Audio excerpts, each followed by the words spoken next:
आने वाले समय के बारे में परमेश्वर अपने सच्चे दासों को पहले से बता देता है। जैसे कि परमेश्वर के दास प्रेरित अंकुर यूसुफ नरूला जी ने बीते कुछ सालों में से लगातार भविष्यवाणी करी कि आने वाले समय में बैंक्स में रखा हुआ पैसा सेफ नहीं है, और अलग अलग समय के ऊपर उन्होंने भविष्यवाणी करी। तो आइए उन भविष्यवाणी के शब्दों को पहले देखते हैं। ਬੈਂਕਾਂ ਦੇ ਵਿੱਚ ਆਉਣ ਵਾਲੇ ਟਾਈਮ 'ਚ ਪੈਸਾ ਰੱਖਣਾ ਸੇਫ ਨਹੀਂ ਹੋਏਗਾ। ਕਿਸੇ ਨੇ ਸੋਚਿਆ ਨਹੀਂ ਹੋਗਾ ਕਿ ਐਦਾਂ ਦਾ ਮੈਸੇਜ ਵੀ ਚਰਚ ਦੇ ਸਕਦੀ ਹੈ ਕਿ ਆਉਣ ਵਾਲੇ ਟਾਈਮ 'ਚ ਕਰੰਸੀ ਫੇਲ ਹੋਣ ਵਾਲੀ ਹੈ, ਔਰ ਉਹ ਲੋਕਾਂ ਨੂੰ ਝਟਕਾ ਲੱਗਣਾ ਜਿਨ੍ਹਾਂ ਦੇ ਸਾਰੇ ਪੈਸੇ ਬੈਂਕ ਦੇ ਵਿੱਚ ਨੇ। ਤੇ ਇੱਕ ਦਿਨ ਬੈਂਕ ਨੇ ਕਹਿਣਾ ਭਾਜੀ ਛੱਡੋ ਪਿਛਲਾ ਸਾਡਾ ਵੀ ਜ਼ੀਰੋ ਹੋ ਗਿਆ, ਤੁਹਾਡਾ ਵੀ ਜ਼ੀਰੋ ਹੈ। कि एक दिन आप सुबह उठोगे और बैंक वाले बोलेंगे आपके पैसे finish, cash finish, digital currency. एक दिन इंटरनेट खुलेगा और पता लगेगा कि जो हमने डिजिटल करेंसी खरीदी थी उसका तो नामो निशान भी आज इंटरनेट पे नहीं है। जो मैं आपको प्रोफेटिक वर्ड दे रहा हूं, अभी सालों से, जब वॉर क्या, अभी तब तो लोग झूम रहे थे मजे में। कोविड से पहले की बातें हैं, ये याद है कि नहीं याद है?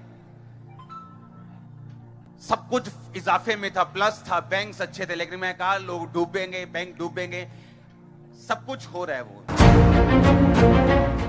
मैंने आपको बताया था कि अगर आपका सारा पैसा बैंकों में है तो आप एक डेंजरस पोजीशन में हैं। आपके पास लैंड होनी चाहिए, जमीन होनी चाहिए, सोना होना चाहिए, चांदी होनी चाहिए, पशु होने चाहिए, घर होने चाहिए। जिनके पास ये होंगे वो अमीर होंगे। आने वाले समय में जो इकोनॉमिक प्रॉब्लम्स होंगी उन्हें आप डिनाई नहीं कर सकते। प्रार्थना के बाद भी लोगों पर वो होंगी।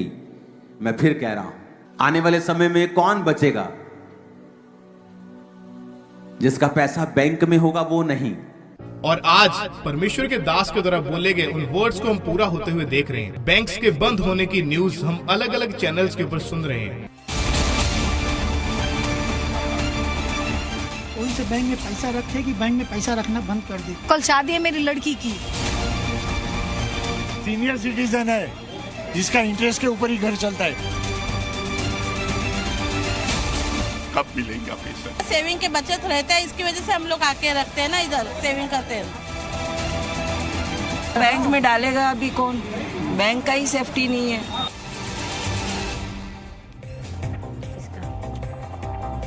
जब ये शब्द बैंक आप सुनते हैं तो पहला ख्याल क्या आता है? पहला ख्याल आता है भरोसा। और आम आदमी के भरोसे पर पूरा बैंकिंग सिस्टम चलता है। पैसा घर से चोरी ना हो, पैसा सुरक्षित रहे, इसलिए भरोसा किया जाता है बैंक पर।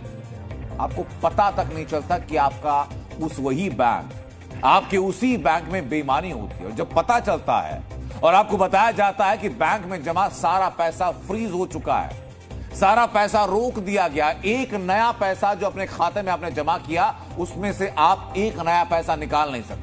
एक बैंक की लगभग 26 ब्रांच बंद कर दी है, उससे पैसा नहीं निकाला जा सकता। उसके बाद की तस्वीर देखिए, अगली तस्वीर। बैंक के बाहर ग्राहकों की भीड़ लग गई, जमघट लग गया। सैकड़ों हजारों ग्राहक पहुंच गए बैंक के बाहर लाइन लगाकर। ये आप देख रहे हैं, लोगों की भारी भीड़ आपको नजर आ रही है चारों तरफ।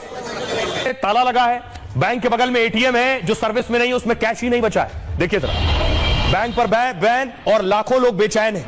क्या कहना चाह रहे हैं लोग बैंक पहुंच रहे हैं, दौड़े दौड़े बैंक पहुंचे, लेकिन बैंक का शटर बंद, एटीएम आउट ऑफ सर्विस।